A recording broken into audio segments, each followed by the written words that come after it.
একদিকে দেশের পাচার হওয়া হাজার হাজার কোটি টাকা ফিরিয়ে আনার বিশাল দায়িত্ব, আর অন্যদিকে তিনি নিজেই এক বিরাট বিতর্কের কেন্দ্রে। আজ আমরা কথা বলব আহসান এইচ মনসুরের এই অবাক করা উভয় সংকট নিয়ে। ব্যাপারটা দেখুন, একদিকে তাকে বলা হচ্ছে দুর্নীতির বিরুদ্ধে ত্রাতা, যার উপর দায়িত্ব দেওয়া হয়েছে $25 বিলিয়ন অর্থ ফিরিয়ে আনার। আবার ঠিক তার উল্টো দিকেই অভিযোগ তার নিজেরই নাকি দুবাইতে ৪৫ কোটি টাকার ফ্ল্যাট আছে।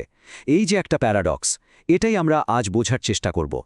তো এই পুরো বিতর্কটা ঠিকমতো বুঝতে হলে আমাদের একটু পেছনে যেতে হবে, দেখতে হবে ঠিক কী এমন মিশনের দায়িত্ব তাকে দেওয়া হয়েছিল। ২০২৪ সালের সেই ছাত্র জনতার আন্দোলনের পর ড আহসান এইচ মনসুরকে কেন্দ্রীয় ব্যাংকের গভর্নর করা হয়, আর তার কাঁধে দেওয়া হয় একটাই বড় দায়িত্ব। দেশ থেকে যে বিপুল পরিমাণ সম্পদ চুরি হয়ে গেছে সেটা যেভাবেই হোক ফিরিয়ে আনা। আর অঙ্কটা একবার দেখুন, $25 বিলিয়ন। ভাবা যায়, এই বিপুল পরিমাণ অর্থই তাকে বিদেশ থেকে ফিরিয়ে আনার দায়িত্ব দেওয়া হয়েছে। আচ্ছা, এই তদন্তের ফোকাসটা ছিল কিন্তু বেশ ইন্টারেস্টিং। একেবারে শুরুতেই টার্গেট করা হয় 11টি প্রভাবশালী পরিবারকে। অভিযোগটা হলো এই পরিবারগুলোই প্রায় $15 বিলিয়ন বিদেশে পাচার করেছে। সমস্যাটা ঠিক কতটা বড় তার একটা উদাহরণ দেখুন। সাবেক মন্ত্রী সাইফুজ্জামান চৌধুরীর কেসটা। তার বিরুদ্ধে বিদেশে $500 মিলিয়ন বেশি সম্পদের মালিকানার অভিযোগ আছে। এর মধ্যে ৩৬০টা লাক্সারি অ্যাপার্টমেন্ট, যার বেশিরভাগই আবার লন্ডনে। বাংলাদেশের দুদক কিন্তু এরই মধ্যে তার 40টা ব্যাঙ্ক অ্যাকাউন্ট জব্দ করেছে। তো বুঝতেই পারছেন মনসুরকে ঠিক কী লেভেলের চ্যালেঞ্জের মুখে ফেলা হয়েছে। তো এই তো গেল তার মিশনের কথা, কিন্তু এবার আসা যাক সেই বিতর্কের দিকে যেটার কারণে গভর্নর মনসুর নিজেই এখন সবার নজরে, একেবারে আতশকাচের নিচে। সেই বিতর্কের কেন্দ্রে আছে দুবাইয়ের একটা ফ্ল্যাট, যার আনুমানিক মূল্য ৪৫ কোটি টাকা। আর এই ফ্ল্যাটটির মালিকানায় আহসান এইচ মনসুর এবং তার মেয়ের নাম জড়িয়েছে। এখানেই কিন্তু আসল প্যাচটা। গভর্নর নিজে বলছেন, আমি আমার মেয়ের জন্য শুধু একজন অভিভাবক, সম্পত্তিটা ওর। কিন্তু দুবাই ল্যান্ড ডিপার্টমেন্টের যে অফিসিয়াল দলিল, সেখানে কিন্তু তাকে একজন আইনি সহমালিক বা কো ওনার হিসেবেই দেখানো হয়েছে। অভিভাবকত্বের কোনো কথাই সেখানে নেই। এই দুটো তথ্যের মধ্যে সরাসরি একটা অমিল দেখা যাচ্ছে। শুধু তাই না, সময়ের হিসাবেও একটা গরমিল আছে। গভর্নর মনসুর দাবি করেছেন ফ্ল্যাটটা কেনা হয়েছিল ২০২৩ সালে, অথচ দুবাই ল্যান্ড ডিপার্টমেন্টের রেকর্ড বলছে ফ্ল্যাটটার রেজিস্ট্রেশন হয়েছে ২৪ ডিসেম্বর ২০২৪-এ। এটাও কিন্তু একটা বড় প্রশ্ন তৈরি করে। আর এই টাইমলাইনটা দেখুন, এটা বেশ কিছু বিষয় পরিষ্কার করে দেয়। ২০২৪ সালের ১৯ ডিসেম্বর তিনি বাংলাদেশ থেকে জিবুতি যান। এরপর ২২ ডিসেম্বর ইথিওপিয়া থেকে দুবাই পৌঁছান।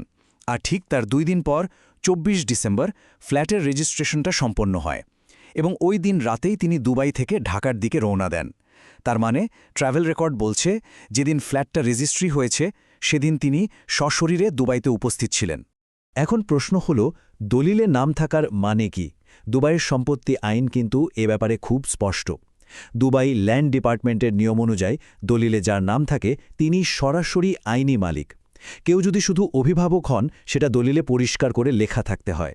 আর শোনা যাচ্ছে এই দলিলে নাকি তার নিজেরই সই আছে, কোনো প্রতিনিধির নয়। সুতরাং এই আইনি বিষয়টা কিন্তু পুরো ব্যাপারটাকে আরও জটিল করে তুলেছে।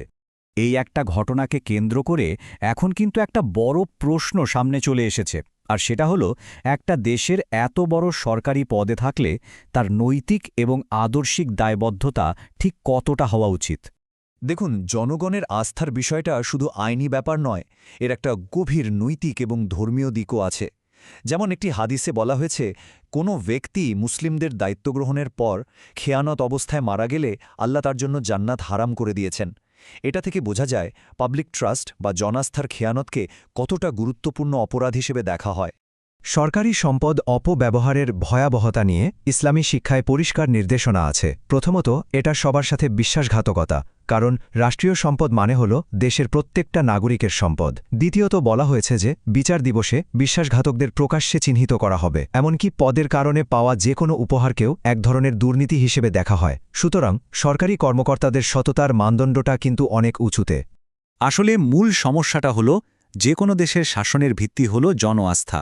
যখন সেই আস্থাতেই প্রশ্ন ওঠে, তখন কিন্তু পুরো সিস্টেমটাই ঝুঁকির মুখে পড়ে যায়। ব্যাপারটা তখন আর একজন ব্যক্তি বা একটা ফ্ল্যাটের মধ্যে সীমাবদ্ধ থাকে না, এটা তখন দেশের প্রতিষ্ঠানগুলোর বিশ্বাসযোগ্যতার প্রশ্ন হয়ে দাঁড়ায়।